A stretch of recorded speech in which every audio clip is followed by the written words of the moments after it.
All right, so this is a quick demo on how to clean your station efficiently after each throwing session or trimming session. So the thing that I do first is I clean the wheel head.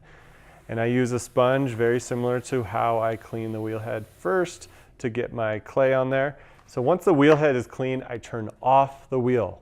We don't want to have any crazy accidents where we hit the pedal and a water bucket goes flying. And now I'm going to take my water bucket and place it onto my wheel. And the first thing I want to do is get rid of all these clay scraps into my scrap bucket. And I just kind of swipe it all the way into there, let them all fall in.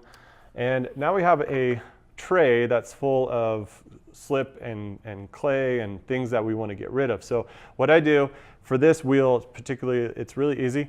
I have a round surface. I place it on to my bucket, take my sponge, and I start sponging down the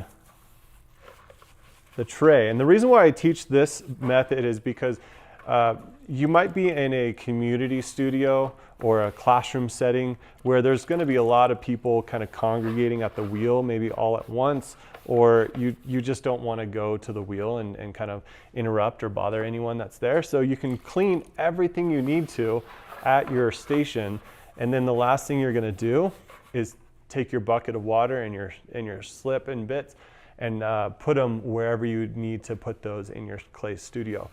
And then you'll use the water in the sink. Instead of using it to wash your tray, you're going to use it just to wash your hands with soap and water. So you're not really using any extra water, and you're not putting clay down the drain.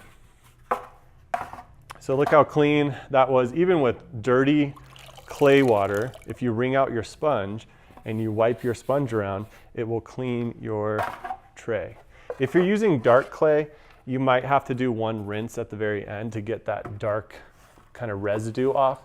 I use white clay, porcelain, and it's a lot easier to clean because it doesn't show up as much. It doesn't stain things as much. So now that I have all the clay bits out of the second tray, I'm going to just place it here and swipe it all down.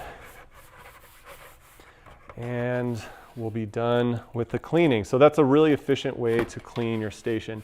I teach my high school students to do this because I don't want them all congregating at the sink, and it really makes them clean.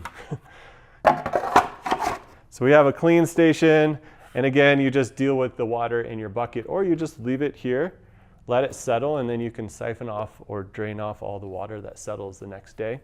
And you have your clay bucket, and you know what to do from there. So that's my quick and easy, efficient way to clean your wheel station without having to go to the sink.